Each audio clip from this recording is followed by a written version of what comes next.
Good morning. The year was 1946, 1 year after the war. 39 years before Richard Ramirez paralyzed Los Angeles with fear, a sleepy town called Texarcana suffered the same fate. The Texarcana Murders had this small town gripped with fear, and we still don't know who was responsible. Our killer liked to prey on people in secluded places where they thought they were alone. February 22nd, 1946, Jimmy Hollis and Mary Levy were parked in what they thought was a secluded corner.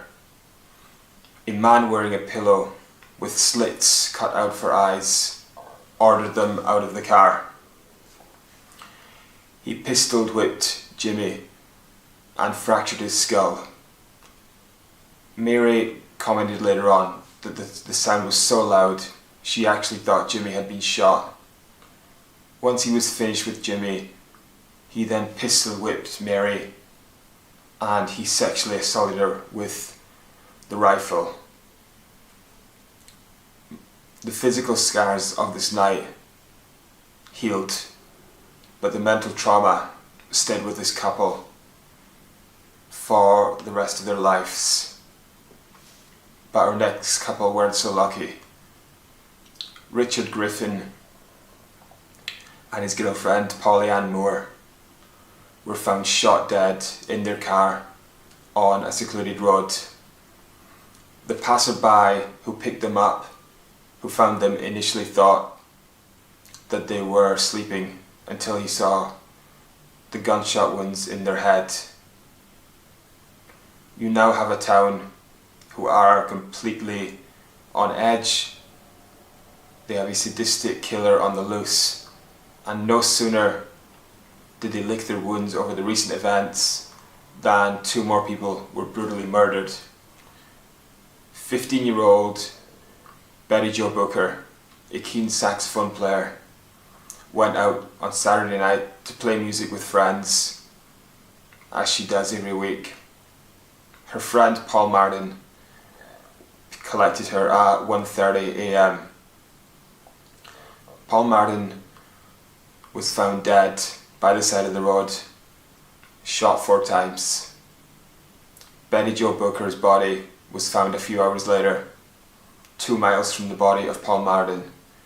She had been shot once in the chest and once in the head.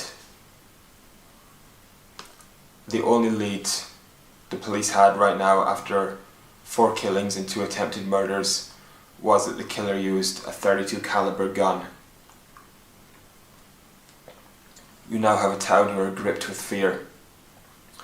A voluntary curfew was put in place. Businesses lost money, except for gun stores. They did very well. The town raised reward money on the basis somebody must know something. The police put up a $500 reward for any information that would lead to the capture of this animal.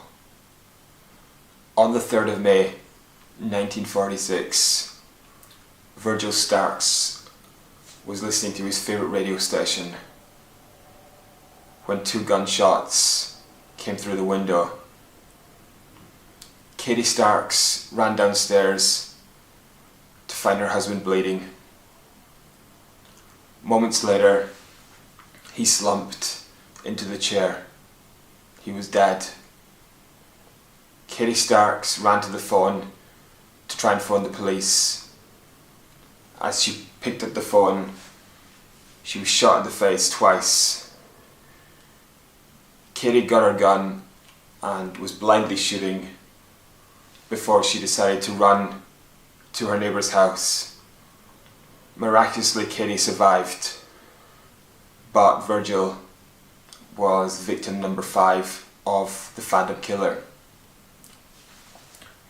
In this case with Mr. and Mrs. Starks, .22 caliber slugs were found as opposed to 32 caliber, and the killer executed Mr. Starks in his own house, which didn't match the MO of the previous 4 killings, but the police were sure that this was the work of the phantom killer.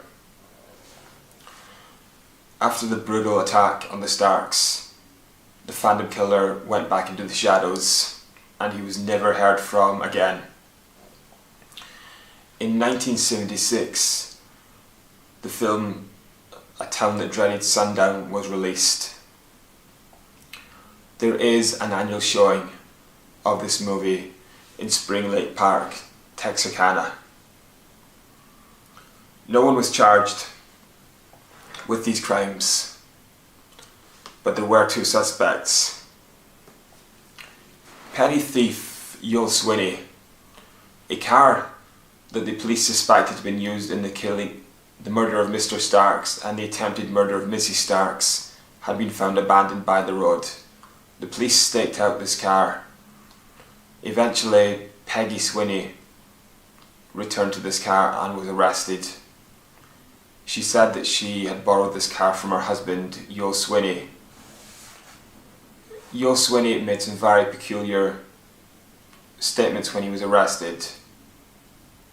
He asked if he would be given the chair. He was told by the police that you do not get the electric chair for stealing cars.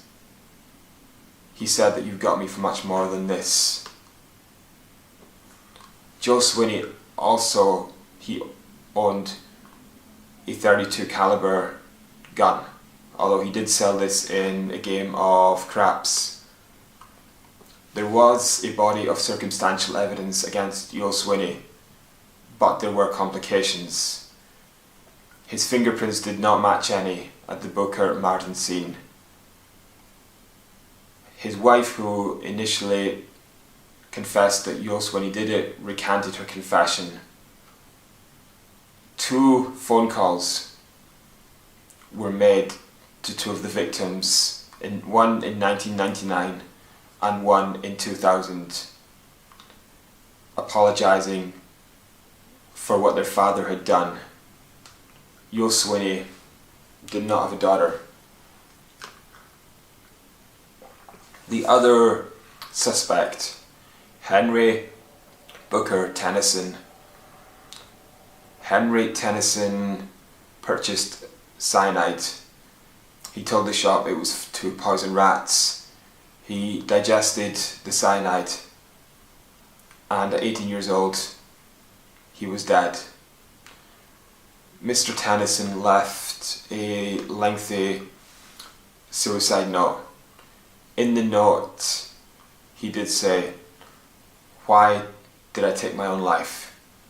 Well, when you committed 2 double murders, you would too. Yes, I did kill Betty Jo Booker and Paul Martin in the city park that night and killed Mr. Starks. I tried to get Mrs. Starks too. You wouldn't have guessed it, but I did it when Mother was either alive, when my mother was either out or asleep." Goodbye, everybody. See you sometime if I make the grade, which will be hard for me to make. Now, Mr. Swinney, who was one of the suspects, went to prison not long after the Moonlight Murders. He was in prison until 1978, and the murders stopped. Take from that what you may, but no one was ever officially charged for these murders. The length of time that's passed since these murders took place would suggest that the killer is either convicted and is incarcerated for another crime, or he is dead. But the town of Texarcana was able to move on and get back to normality.